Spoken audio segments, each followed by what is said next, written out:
네, 오늘 성경 말씀 보시겠습니다. 사도행전 27장 27절부터 32절까지 말씀 읽겠습니다. 열나흘째 되는 날에 밤에 우리가 아드리아 바다에서 이리저리 쫓겨가다가 자정쯤 되어 사공들이 어느 육지에 가까워지는 줄을 짐작하고 물을 재어보니 20길이 되고 또 조금 가다가 다시 재니 15길이라 암초에 걸릴까 하여 그물로 단 넷을 내리고 날이 새기를 고대하니라. 사공들이 도망하고자 하여 이물에서 닻을 내리는 채 하고 거룻배를 바다에 내려놓거늘 바울이 백부장과 군인들에게 이르되 이 사람들이 배에 있지 아니하면 너희가 구원을 얻지 못하리라 하니 이에 군사들이 거루줄을 끊어 떼어 버리니라. 아멘. 네, 오늘 파선과 구출 이런 제목으로 하나님 말씀 증거하겠습니다. 우리가 읽은 거는 27절부터 32절이었는데요. 44절까지 내용 염두에 두고 설교하도록 하겠습니다. 오늘 성경 말씀은 사도 바울이 탄 배가 그 섬 근처, 이 멜리데 섬이죠. 멜리데 섬 근처에서 파손당하고 배에 탄 사람들 전부가 구출되는 사건을 다루고 있습니다. 몇 가지 교훈으로 은혜를 나누고자 합니다. 첫 번째로 기독교 신앙은 상식을 무시하지 않는다는 것입니다. 기독교 신앙은 상식을 무시하지 않습니다. 27절부터 32절에서 교훈합니다. 27절 보면 열나흘째 되는 날에 그러니까 그레데 섬에서 풍랑 만나서 바다 한가운데로 지금 몰려 나왔고 계속해서 거센 폭풍을 만난 지 열나흘째 되는 날 밤입니다. 밤. 그러니까 우리가 아드리아 바다에서 이리저리 쫓겨가다가 자정쯤 돼요. 여기서 아드리아 바다는 오늘날 이탈리아 반도 오른쪽 이탈리아랑 세르비아 쪽 거기에 한정돼 있는데 예전에는 지중해 전체를 아우르는 말이라고 합니다. 아드리아 바다 그러면 지중해 이렇게 보시면 돼요. 자정쯤 되어 밤에 사공들이 어느 육지에 가까워지는 줄을 짐작하고 물을 재어보니 20길이 되고 조금 가다가 다시 재니 15길이라 암초에 걸릴까요? 어, 고물로 어, 낯을 내리고 날이 새기를 고대하니라 그랬습니다. 그 선원들은 일단 바다의 전문가들이거든요. 밤중에 파도 소리 들어보니까 망망대해 그냥 파도가 아니라 육지를 때리는 파도 소리를 들은 것 같습니다. 그래서 물길을 재보니까 점점 배가 육지에 가까워지는 것을 알게 된 거죠. 이대로 정처 없이 배가 육지 쪽으로 가다가 암초나 이 스르디스 그래서 모래톱에 부딪히거나 좌초하게 되면 배가 파손하잖아요. 그래서 일단 배를 고정시키려고 더 이상 이제 육지 쪽으로 떠밀려 가지 않도록 고정시키려고 단 넷을 내리고 날이 새기를 기다립니다. 왜냐하면 시야가 확보되니까 어디로 움직여야 될지 알 수 있잖아요. 그러니까 배를 한 자리에 고정시키려고 이제 단 넷을 내리고 큰 바람과 파도를 견디면서 그 날이 새기를 기다리고 있었다는 것입니다. 그 밤에 사공들이 조용히 하지만 그 밤에 선원들이 조용히 음모를 꾸밉니다. 배를 버리고 자기들만 이 구명보트, 이 거룻배를 타고 육지로 도망가자 그거였어요. 그동안 배가 바람과 파도에 많이 손상당했던 것 같습니다. 이대로 있다가는 배와 함께 다 죽을 것 같으니까 그리고 거룻배 이 구명보트는 소수의 인원들만 탈 수 있잖아요. 그러니까 30절 보니까 사공들이 도망하고자 하여 이물에서 닻을 내린 채하고 거룻배를 바다에 내려놓거늘 그러니까 구명보트를 바다에 이렇게 은밀하게 조용히 이렇게 내려놓은 거죠. 이 선원들만 이제 타서 도망가려고. 이때 바울이 그 모습을 봅니다. 31절, 32절 보시면 바울이 백부장과 군인들에게 이르되 이 사람들이 배에 있지 아니하면 너희가 구원을 얻지 못하리라 하니 이에 군인들이 거루줄을 끊어 떼어 버리니라. 바울은 며칠 전에 천사의 방문을 받았고 천사가 말하기를 바울이 함께 항해하는 자들, 배에 탄 사람들 모두 안전하게 하나님께서 구원해 주실 것이다, 구출해 주실 것이다 이런 메시지를 바울은 며칠 전에 전달받았습니다. 하지만 바울은 선원들이 만일 배를 버리고 탈출하면 배에 탄 사람들의 안전은 날아가 버린다는 걸 알고 있었어요. 그래서 로마의 백부장과 군인들에게 선원들이 탈출하려고 하니까 막아야 된다. 이 선원들이 없으면 구원을 얻지 못한다. 그래서 군인들이 구명보트 줄을 끊어버렸고, 이제 거룻배는 이제 구명보트는 바다로 이제 떠내려가도록 한 거죠. 이것은 우리에게 교훈을 줍니다. 즉, 하나님의 은혜는 일반 상식을 무시하지 않고 도구로 사용하신다는 것입니다. 만일 선원들이 없으면 배를 능숙하게 다룰 전문 인력들이 없게 되니까 안전을 보장할 수 없는 거거든요. 하나님께서 이 배에 탄 사람들을 모두를 구원하겠다, 구출하겠다, 구조할 것이다. 이렇게 말씀하셨지만 그것은 선원들이 배를 상식적으로 자기들의 전문 지식을 이용해서 배를 컨트롤할 수 있는 거를 전제하는 거거든요.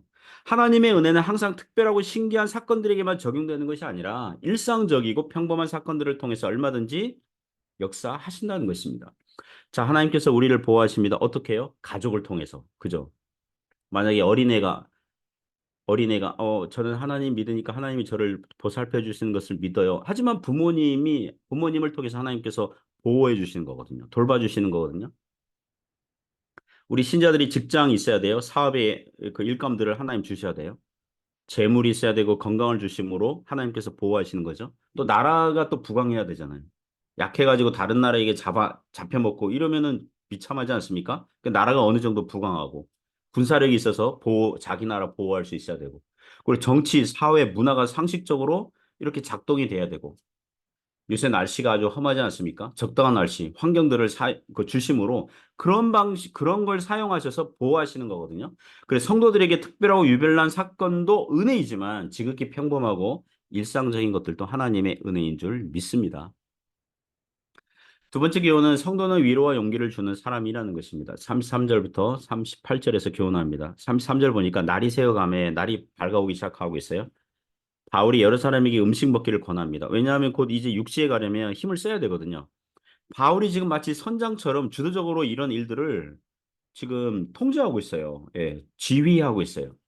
바울이 음식 먹기를 권하는데 배에 탄 사람들이 줄인 지가 열 나흘째다 이렇게 얘기합니다. 아마도 두 주간 바람과 파도에 배가 위로 솟구쳤다가 아래로 꺼졌다가 배가 좌우로 심하게 흔들리기를 반복하니까 배에 탄 사람들이 배의 멀미와 함께 식욕도 없었겠죠. 음식들은 바닷물에 젖었을 것이고요. 요리할 시간도 없었을 거예요. 그리고 오늘 내일 언제 죽을지 모르는 공포 속에서 배에서 이 사람들의 몸이 이리저리 뒹굴다 보니까 의기소침한 채로 있었던 것입니다. 그래서 바울의 의도는 먹고 힘을 내야 한다는 거예요. 먹고 힘을 내라. 34절 보면 음식 먹기를 권하노니 이것이 너희의 구원을 위하는 것이요. 이제 힘을 써야 할 일이 남아있기 때문에 음식을 먹어야 된다는 것입니다. 너희 중 머리카락 하나도 잃을 자가 없으리라. 며칠 전에 하나님께서 천사를 보내셔서 모두 살게 될 것이라는 말씀을 의지하고 사도 바울이 이걸 강조하고 있죠. 그래서 35절 보면 떡을 가져다가 모든 사람 앞에서 하나님께 축사하고 떼어 먹기를 시작하며 36절 그들도 다 안심하고 받아 먹었다고 합니다. 이 구절에서 어떤 성경학자는 배 안에서 성찬식을 거행했다 그러는데 성찬식이라기보다는 식사를 했다. 예, 충분한 식사를 했다. 이렇게 보시면 될 것 같아요. 다만 바울이 하나님께 감사 기도를 하고 먼저 먹으니까 나머지 뱃사람들이 배 안에 음식물이 상하지 않았나 보다. 또 바울이 하나님께 기도했으니까 기도한 음식을 먹으면 몸에 아무 이상 없겠지. 이렇게 안심하고 받아 먹었던 것 같습니다. 바울과 함께 배를 탄 사람들의 태도를 보면 바울을 통해서 일종의 기독교 종교의 유익을 얻고 있죠. 그들은 하나님 믿지 않아요. 바울이 하나님께 축사할 때, 감사 기도할 때, 우리는 하나님 믿지 않는다. 우린 유대인이 아니다. 우리는 여호와 하나님 모른다. 이렇게 반대할 수도 있잖아요. 조용히 잠자코 듣고 있거든요. 바울이 하나님께 축사할 때, 가만히, 예, 그들도 같이 따라 기도했겠죠. 듣고 있죠. 바울이 떡을 주니까 안심하고 받아 먹고 있는 거예요. 이런 것을 보면 사람들에게 종교가 필요한 것을 알게 됩니다. 최근에 어느 동영상 어떤 목사님 인터뷰 그 내용 보니까 어느 목사님이 이런 얘기 하더라고요. 한국 현대 사회를 진단하면서 지금 한국 사람들이요. 그 무종교인, 그러니까 종교가 없다고 말을 하는 사람들이 굉장히 늘어났어요. 50% 이상 된다고 하더라고요. 그래서 그 목사님이 진단하기를 지금 한국 현대 사회는 탈종교 시대다. 예, 탈종교 시대다. 저는 그 말에 동의하지 않습니다. 기독교나 불교, 천주교, 이슬람교 같은 메이저 그런 종교를 가지고 있지 않는다 그래서 종교가 없는 게 아니에요. 사람들의 본성에는 영적인 공간이 있어서 죄로 오염된 채로 신을 찾게 돼 있어요. 하다못해 미신이나 점치는 것이나 행운 이런 걸 믿게 돼 있다고요. 그리고 또는 강력하게 자신을 무신론자라고 주장하는 사람은 그게 자신의 종교예요. 무신론이라는 사상과 철학, 논리 체계가 그에게는 종교처럼 작용하고 있는 거예요. 그러니까 지금은 탈종교 시대가 아니라 다종교 시대예요. 다 많은 종교 시대. 사사기에서 말하듯이 자기 소견에 오른 대로 믿고 사는 시대. 예전에도 그랬지만 현대 사회는 더욱 그런 것입니다. 이런 사람들 중에서 하나님께서 여전히 지금도 구원으로 부르시는 줄 믿습니다. 본문으로 와서 그렇게 먹은 그 배에 탄 사람들의 숫자를 37절에서 276명이라고 그래요. 276명. 그렇게 배부르게 먹고 밀을 바다에 버려서 배를 가볍게 했죠. 그리고 그들은 이제 바울의 말대로 배를 이제 여차하면 배를 버리고 육지로 떠날 준비를 하고 있어요. 지금 이게 그 항해 선박의 비전문가인 바울이 배에 탄 사람들을 전부 지휘하고 통솔하고 있어요. 무엇으로요? 하나님의 말씀으로 위로하고 격려하고 용기를 주면서 그렇게 하는 것입니다. 사랑하는 성도 여러분, 믿는 사람들 이런 삶을 살아야 될 줄 믿습니다. 성도는 이웃을 격려하고 용기를 주고 살리는 그런 인생을 사는 사람들인 줄 믿습니다. 세 번째 교훈은요, 하나님께서 모든 것이 합력하여 선을 이루게 하신다는 것입니다. 모든 것이 합력하여 선을 이루게 하십니다. 39절부터 44절까지 내용이 교훈하고 있습니다. 39절 보니까 날이 샜어요. 이제 시야가 어느 정도 확보가 됐어요. 배가 닻을 내린 장소 보니까 예, 그러니까 섬과의 거리, 위치가 어느 정도인지를 알 수 있게 된 거죠. 그 섬이 어떤 섬인지는 처음에는 몰랐지만 이제 나중에 28장 1절 보면 멜리데 섬, 오늘날 그 말타라고 불리는 그런 섬입니다. 그 섬의 그 모양새를 알게 됐죠. 경사진 해안으로 된 항만이 눈에 보였고, 이제 배를 그쪽으로 대려고 이제 의논을 하고, 누가 의논을 하겠습니까? 선원들이 의논하는 거죠. 바로 이 부분에서 선원들이 필요한 거거든요. 배를 이거 진행을 시켜야 되니까.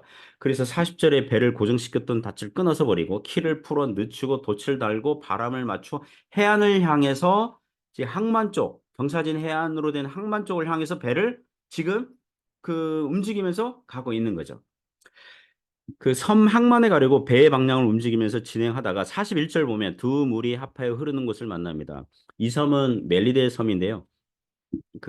이 섬 옆에 작은 섬이 있대요. 그래서 또 그 섬과 섬 사이에 모래톱이 있고 모래톱을 가운데 놓고 두 쪽 방향의 바닷물들이 서로 만나는 거죠. 이렇게 파도를 치면서.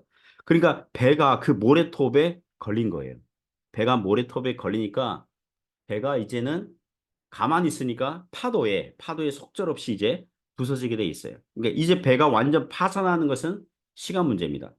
42절에 그 와중에 군인들은 걱정이 되는 게 있는데 자기들이 책임지고 후송하고 있는 죄인들이 이 틈에 도망가 버리면 자기들이 죽어야 되거든요. 자기들 책임을 묻고 사형당하니까 아예 죄수들을 죽이고 떠납시다. 이제 백부장에게 제안을 한 거죠.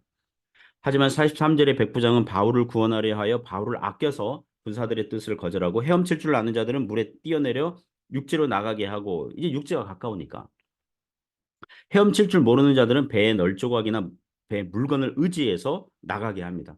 그래서 44절에 그리하여 마침내 사람들이 다 상륙하여 구조됩니다. 정말 하나님의 말씀대로 배에 탔던 모든 사람들이 구출을 받은 것입니다. 자, 이 구조 사건을 잠깐 복귀하면 선원들이 몰래 거룻배를 타고 도망갔다면 나머지 사람들은 안전을 보장하지 못했을 거예요. 그 선원들을 배에 붙잡아 두었기 때문에 선원들이 마지막으로 배를 육지에 더욱 가깝게 가도록 배를 몰아주었기 때문에 구조가 가능했던 것입니다. 그리고 바울의 목숨을 아낀 로마 백부장이 있었으니까 로마 군인들이 죄수들을 다 죽여버리자는 제안을 거절해서 살 수가 있었습니다. 이것들 역시 하나님께서 모든 것이 합력하여 선을 이루시는 그런 증거인 줄 믿습니다. 사랑하는 성도 여러분, 오늘날도 하나님께서 모든 것이 합력하여 선을 이루게 하시는 줄 믿습니다.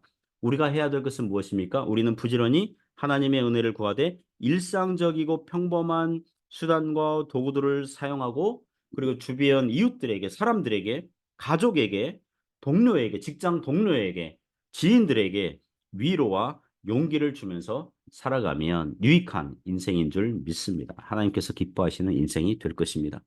기도하겠습니다. 하나님 아버지 감사합니다. 모든 것이 합력하여 선을 이루게 하시는 하나님. 하나님 말씀으로 우리가 힘을 얻고 또 다른 사람들에게 이웃에게 용기와 위로를 주는 사람들 되게 하여 주옵소서. 예수님 이름으로 기도드립니다. 아멘.